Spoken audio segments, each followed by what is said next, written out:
Your life is supposed to suck right now. I know your life is supposed to suck right now because my life sucked at 24 and 25. I was living in my father-in-law's basement with a bunch of nasty cats that were pooping all over the place, and it smelled like piss down there all the time. I had no job. I didn't even have a job. I was in between jobs around that time. I had a personal training job, and they fired me.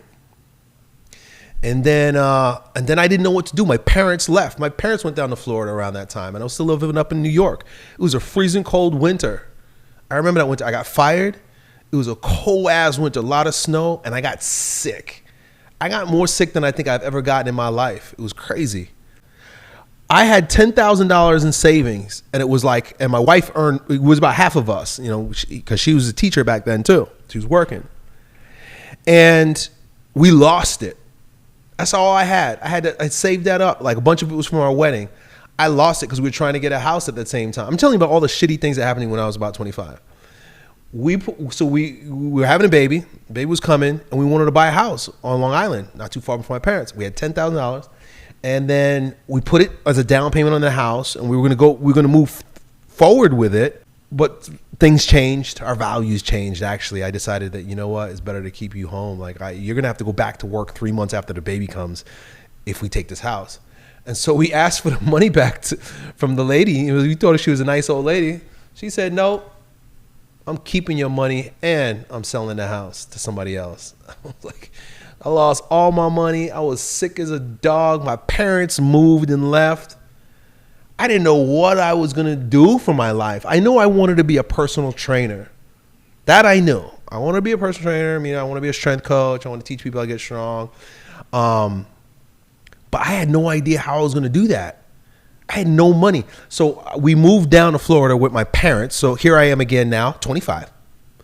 And I'm living in my parents' house with my wife and my baby. So it was a step up from my father-in-law's basement. But now I'm living in my parents' new Florida house. And I'm working from 6 a.m. to 9 p.m. And I did that 6 days a week. On Sunday, they close the gym at a little early. So I'll get home a little bit earlier. I did that for almost a year. And I really wasn't making very much money at all. I was breaking my face. I remember I was so befuddled and dumbfounded. I didn't know how people made money. I was like, I'm working my face off. I'm training all these people. I'm like, I'm in like $100,000 in debt, student loans. I'm paying off my wife's student loans, my student loans. And I remember walking down the street in like a nice neighborhood one day, and funny thing, like I ended up living in that neighborhood like 10 years later on that same block. That's mind blowing. I ended up living on that same block, but I remember because we lived in like kind of a ghetto area. When my wife and I finally got a place by ourselves, I would drive all the way up to, it was called Old Northeast in St. Pete. I would drive all the way up to Old Northeast just to walk around the nice neighborhood. And I walk around the nice neighborhood and I look at these houses and I shake my head. I'm like scratching my head. Like, how do people buy these? Like, there's nothing I wanted more than anything but a house for my wife and for my family. That's all I wanted. You know, I'm not like, I don't want much. You know, I just want to take care of my family. I love my family. And I couldn't figure out, like, how do you save up? Like, you know, in order to buy one of those houses, I would have to save up like $100,000 for a down payment, right? You know, like depending, you know, that was back in 2000, you know, the early 2000s also. So the bubble, the real estate bubble was huge.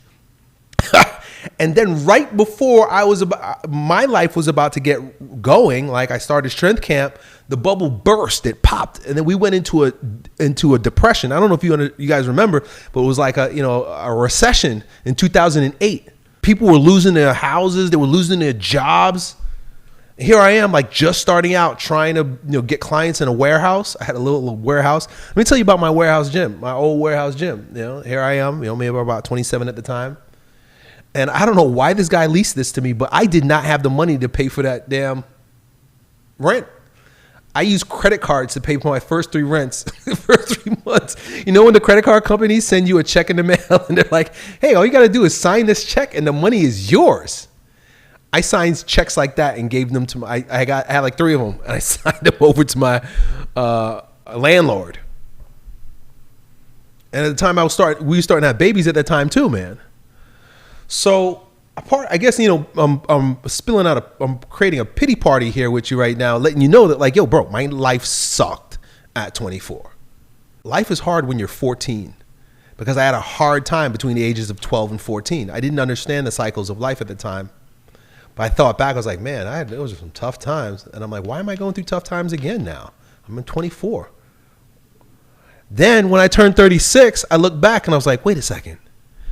12, 24, 36, my life got shitty again. It was just another one of those cycles, because I went into winter time again. So you just got to hang in there and recognize that it's a cycle, it's a rhythm, it's normal, it's natural. You're exactly where you got to be. The worst thing you can do is worry. The worst thing you could do is try to predict. The worst thing you could do is try to make something happen. The best thing you could do is be grateful. That's the first thing I started with. The best thing you could do is be open.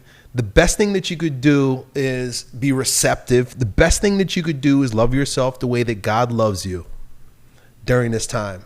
And even if things on the outside don't look like the way you want them to look, turn your eyes away and consider all that's on its way. Porn. 68% of church-going men watch it secretly, hiding this vice from their wife. For other men, it's alcohol or drug use. Are you willing to risk your marriage, family, and finances for sinful pleasures and vice? Or are you ready to fight back? If you're a married Christian businessman or entrepreneur caught in the clutches of drinking, drugs, or jerking off, realize that every moment spent in these vices is literally destroying your life. Is this the man God called you to be? To live like this? If you're ready to go to war against vice and take your life back, here's my advice. Click the link in this video or visit waronvice.com to book a call with me to see if we're a good fit for going into battle together. I'll see you on the inside.